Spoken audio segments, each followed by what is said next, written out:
ప్రియ సహోదరి సహోదరులందరికీ నా హృదయపూర్వకమైనటువంటి వందనాలు చెల్లిస్తున్నాను. రోమిన్స్ రోమీలకు రాసినటువంటి పత్రిక 6వ అధ్యాయము 20 వచనము చదువుకుందాం.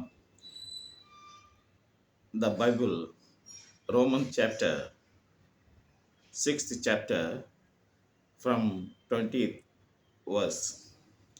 మీరు పాపమునకు దాసులై ఉన్నప్పుడు నీతి విషయమై నిర్బంధము లేని వారై ఇంటిరి. అప్పటి క్రియల వలన మీకేమి ఫలము కలిగెను?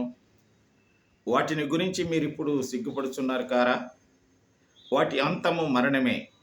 అయినను ఇప్పుడు పాపము నుండి విమోచింపబడి దేవునికి దాసులైనందున పరిశుద్ధత కలుగుటియే మీకు ఫలం. దాని అంతము నిత్య జీవం. ఎలయనగా పాపం వలన వచ్చు జీతము మరణము. అయితే దేవుని కృపావరము మన ప్రభువైన యేసుక్రీస్తునందు నిత్య జీవము అని వ్రాయబడి ఉన్నది. In English, for when you were slaves of sin, you were free in regard to righteousness. But what fruit were you getting at the time from the things of which you are now ashamed? For the end of these things is death. But now that you have been set free from sin and have become slaves of God, the fruit you get leads to sanctification and its end eternal life. For the wages of sin is death, but the free gift of God is eternal life in Christ Jesus our Lord. అని వ్రాయబడి. నా ప్రియమైనటువంటి సహోదరి సహోదరులారా, ఒకప్పుడు మనము దేవునిని ఎరగక ముందు పాపులమై ఇంటిమి. అనేక పాప పనులు చేసుకుంటూ దేవునికి విరోధంగా, కుటుంబానికి విరోధంగా, మన బంధువులకు, రక్త సంబంధులకు, గ్రామానికి, దేశానికి విరుద్ధంగా మనము పాడు పనులు చేసుకున్నటువంటి వారంగా ఉన్నప్పుడు దేవుడు మనకు దర్శనమైన నాటి నుంచి నేటి వరకు దేవుడు కాపాడుకుంటూ వస్తున్నాడు. అదే దేవుని యొక్క పరిశుద్ధతలో మనం అడుగు పెట్టినట్లు. కాబట్టి అప్పుడైతే ఒక నిర్బంధం లేదు పాపం చేయటానికి. ఇప్పుడైతే ఒక నిర్బంధం ఉంది. దేవుడు పరిశుద్ధుడు కనుక పరిశుద్ధుని దగ్గర మనమందరము పాపపు యొక్క క్రియలను విడిచిపెట్టి జీవపు క్రియలు మనం చేయటానికి మనము ముందుకు రావాలని ప్రభు మనల్ని ప్రేరేపిస్తున్నాడు. కాబట్టి ఇంతకు ముందు ఉన్నటువంటి వాటి యొక్క జీవిత ఫలితం పాపం చేస్తే దాని అంతము మరణమే.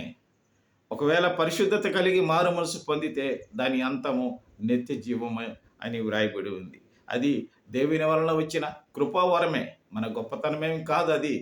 కాబట్టి నా ప్రియమైనటువంటి సహోదరి సహోదరులారా, ఈరోజు మనము పాపమునకు దాసులమై ఉన్నామా, లేదా దేవునికి లోబడి దేవుని యొక్క సత్యానికి లోబడి మనం పరిశుద్ధత కలిగి లోకములో జీవిస్తున్నామా అనేది ఈరోజు మన పైన ఆధారపడింది. మనమే ఉత్తరవాదులం. కాబట్టి నేను నీకు ఉత్తరవాది కాదు, నువ్వు నాకు ఉత్తరవాది కాదు. ఎవరి పాపములకు వారే ఉత్తరవాదులు. రేపు దేవుని ఎదుట నిలబడే రోజుల్లో రాబోక ముందే మనం సరిదిద్దుకొని దేవుని యొక్క ఉగ్రతను తప్పించుకుందాం గాక. దేవుడు మనల్ని ఆశీర్వదించును గాక. ఆమె. మా పరలోకమందున్నటువంటి మా పరమ తండ్రి, నీకు వందనాలయ్యా, స్తోత్రాలు. ఈ సమయంలో మమ్మల్ని ప్రేమించి, మమ్మల్ని ఆదరించి, మా పాపములు మాకు తెలియచేసి, పరిశుద్ధతను స్వామి మాకు నాయన నేర్పించి, అంచెలంచెలుగా మమ్మలను నీ పరలోక రాజ్యానికి మా స్వామి వారసత్వానికి పిలుచుకుంటున్న మా పరమ తండ్రి, నీకు వందనాలు, స్తోత్రాలు. ఈ లోక ప్రయాణములో స్వామి మా ప్రభువా, దుష్టు నుంచి మమ్మల్ని తప్పించి కాపాడు, శత్రువుల నుంచి తప్పించి కాపాడు స్వామి, శ్రమలు శోధనల నుంచి తప్పించి కాపాడు స్వామి. మా బ్రతుకు దినాలన్నీ క్షేమకరమే మా వెంట వచ్చులాగానే నీ కృపను అనుగ్రహించమని కూడా ప్రార్థన చేస్తూ, మేము మా బిడ్డలము, మా గ్రామస్తులు, మా దేశ ప్రజలు, నాయనా మా స్వామి ప్రపంచ ప్రజలందరినీ స్వామి ఈ సమయంలో జ్ఞాపకం చేసుకొని మా కంటతడిని మీరు తుడిచి స్వామి, మా నిరుద్యోగ సమస్యను, మా శరీర బలహీనతలు, మా స్వామి దుఃఖాన్ని మా ప్రభువ నాయనాన్ని విడుదల చేసి మమ్మల్ని కాపాడే తండ్రి అని కూడా ప్రార్థన చేస్తూ, యేసుక్రీస్తు నామం పేరట ఈ మనవులు అంగీకరించినందుకు, మమ్మల్ని అందరినీ ఆశీర్వదించినందుకు నీకు వందనాలు చెల్లిస్తూ మనవి చేసుకుంటూ యేసు నామమున ప్రార్థన చేస్తున్నాను తండ్రి. ఆమేన్. ప్రేమటువంటి సహోదరి సహోదరులారా, వింటున్న మీరందరూ దయచేసి సబ్స్క్రైబ్ చేసి మీ సేవకునికి సహాయపడవలసిందిగా నేను మనవి చేస్తున్నాను. ఎందరో వింటున్నారు, కానీ సబ్స్క్రైబ్ ఒక క్షణము మాత్రం మీరు సమయం సద్వినియోగం చేసుకొని సబ్స్క్రైబ్ చేయాలని నేను మనవి చేసుకుంటూ మీ అందరి కొరకు ప్రార్థిస్తున్నాను. సెలవు తీసుకుందామా? ఆమేన్.